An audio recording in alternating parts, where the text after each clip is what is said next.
ये थोड़ा अलग है, थोड़ा सा अलग है, ये मैंने ही बनाया, क्रिएट किया सवाल, अच्छा सवाल लगा मुझे।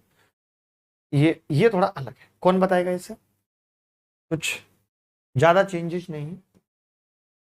दो संख्याएं 39 से विभाजित होने पर क्रमशः 29 और 26 शेषफल देती है। यदि उन दोनों संख्याओं का योग 13 से विभाजित किया जाता है तो शेषफल क्या होगा, ये बता। कोई बता सकती है बॉडी? कोई भी बॉडी बता सकती है?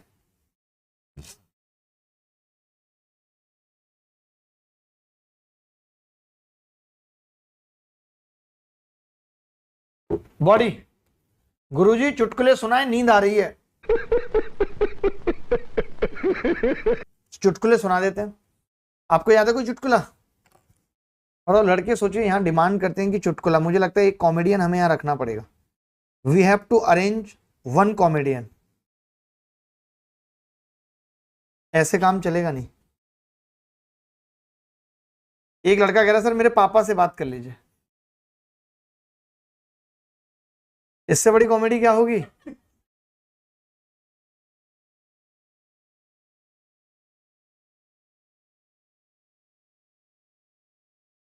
देखिए आज मैं अगर आपके बारे में कहूं आपको कॉमेडी सूझती है, यह संसार का नियम है कि बिना मतलब के कोई आपको इज्जत नहीं देता।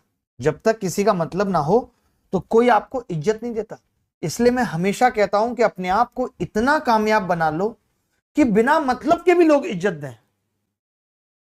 बिना मतलब के कोई इज्जत नहीं देता, लेकिन खुद को इतना कामयाब बना लो कि बिना मतलब के भी कोई इज्जत दे। कहीं से गुजर रहे हो तो लोग सामने आके नमस्ते करें, अरे बाबूजी क्या हाल है, बड़ा अच्छा किया बेटा, आपने नाम रोशन किया है। लेकिन आपको क्या है, चुटकुले पसंद है, इधर उधर की बातें पसंद है। अब तो फिर भी हमारे ग्रुप में कम हो गई बातें लोगों की।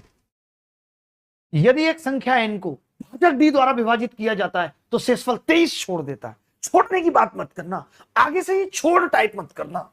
छोड़ने की बात मैंने कभी नहीं की, मैंने किसी को घर तक नहीं छोड़ा। छोड़े भी नहीं। अगर दामन थामा है ना तो रास्ता एक होगा दोनों का, और मंजिल मौत। मजा आया, और मैं ये जो मजा है हिंदुस्तान के हर व्यक्ति को देना चाहता हूं। देखो भाई, मैंने ये कहा कि n को एक भाजक d से भाग दिया जाता है, n को एक भाजक d से भाग दिया जाता है तो शेषफल 23 आता है। और यदि संख्या 4n को d से भाग दिया जाता है, 4n को d से भाग दिया जाता है तो शेषफल 6 आता है। शेषफल 6 आता है। 5n को d से भाग दिया जाता है तब क्या होगा? 5n को d से भाग दिया जाता है तो शेषफल क्या होगा, ये पूछ रहा है। छोटी सी बात मैं एक चीज कह रहा हूं आपसे, तो भैया आपसे कह रहा हूं, मैं एक छोटी सी बात कह रहा हूं। मैं ये कह रहा हूं कि जैसे n को d से दिया था तो 23 आया था। अगर 4n को d से देना था तो 23 चौक 92 आना था, 92 आना था, 4 गुना संख्या, लेकिन आया 6। इसका मतलब है कि 86 से भाग लग गया। इसका मतलब 86 से भाग लग गया। जो ये d है ये 86 का फैक्टर है। अब दो बातें हो सकती हैं, हमेशा जीवन में दो बातें होती हैं। ये संसार द्वैत है। संसार क्या है? द्वैत। यानी रात है तो दिन होगा, सुख है तो दुख होगा। मैं दुख नहीं मानता, मैं कहता हूं सुख के कमी के आभास को हम दुख समझ लेते हैं। बाकी जीवन संघर्ष है, दुख कुछ है ही नहीं। हिम्मत हारनी नहीं है।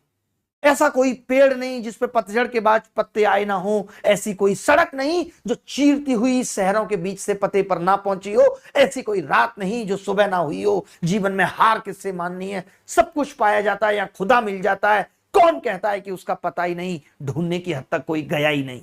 हिम्मत तो करके देखिए, सब कुछ मिलेगा। ये बड़ी अच्छी बात कही आप।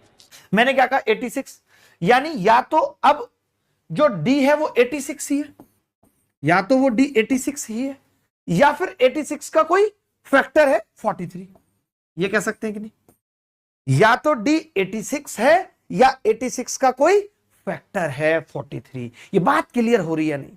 यानी 86 और 43 में से कोई एक है। अब मुझसे सवाल में क्या पूछा है? 5n को बताओ डी। चाहे तो हम देखो, चाहे तो हम डी को 86 मान लें, चाहे 43 मान लें। यहां पे जब 115 को भाग लगाएंगे तो 86 ही घट पाएगा, क्योंकि 43 दिया तो घटेगा नहीं। तो 15 और 14 29 बचेगा, यही आंसर है। यहां पे डी की दो पॉसिबिलिटी थी। क्या क्या थी वो दो पॉसिबिलिटी? वो दो पॉसिबिलिटी थी कि या तो 86 या 43। बात खत्म हो गई।